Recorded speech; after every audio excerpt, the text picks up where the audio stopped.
សូមស្វាគមន៍មកកាន់កម្មវិធី podcast ដានជើងប្រវត្តិសាស្ត្ររបស់នាងខ្ញុំសុជាតា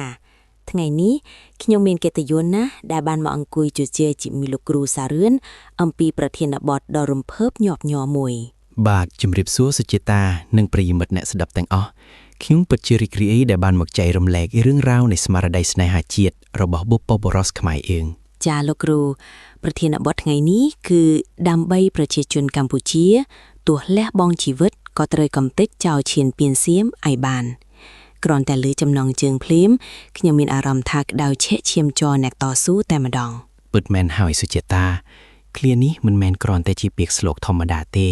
ប៉ុន្តែវាជាសច្ចចារបស់វីរបុរសយើងក្នុងសម័យកាលដែលទឹកដីរងការគំរាមកំហែងពួកគាត់យល់ច្បាស់ថាបើមិនហ៊ានលះបង់ជីវិតទេ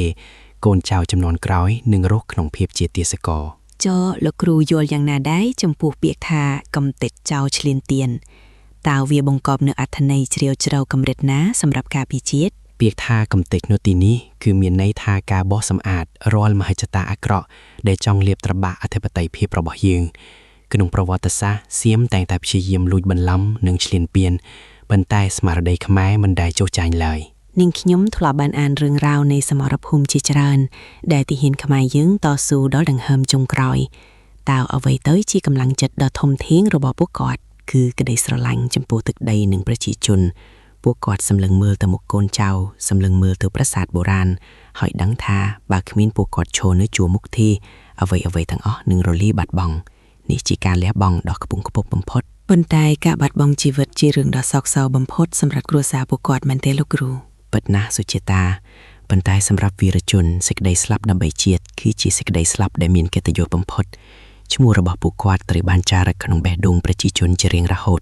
មិនដូចជាអ្នកដែលរស់នៅដោយឱនក្បាលបំរើខ្មាំងឡើយនិយាយដល់ចំណុចនេះខ្ញុំយល់ថាជីវជនយើងបច្ចុប្បន្នគួរតែយកស្មារតីនេះមកប្រើក្នុងសម័យទំនើបដើម្បីការពារវប្បធម៌និងអត្តសញ្ញាណជាតិកុំឲ្យបរទេសលួចបានត្រឹមត្រូវណាស់ការការពារជាតិមិនមែនមានតែការកាន់អាវុធទេការការពារចំណេះដឹងការពារសិល្បៈនិងសាមគ្គីភាពផ្ទៃក្នុងក៏ជាការកំទេចមហិច្ឆតារបស់អ្នកចង់បំផ្លាញយើងដែរអរគុណលោកគ្រូខ្លាំងណាស់សម្រាប់ការចែករំលែកដ៏មានអត្ថន័យនេះសង្ឃឹមថាអ្នកស្ដាប់ទាំងអស់នឹងបន្តថែរក្សាស្មារតីនេះក្នុងខ្លួនជានិច្ចបាទសូមអរគុណសុជាតាសូមឲ្យកូនខ្មែរគ្រប់រូបមានស្មារតីរឹងមាំដូចថ្មប្រាសាទដើម្បីមាតុភូមិយើងចាសូមអរគុណនិងសូមជម្រាបលាប្រិយមិត្តអ្នកស្ដាប់ទាំងអស់គ្នាជួបគ្នានៅវគ្គក្រោយ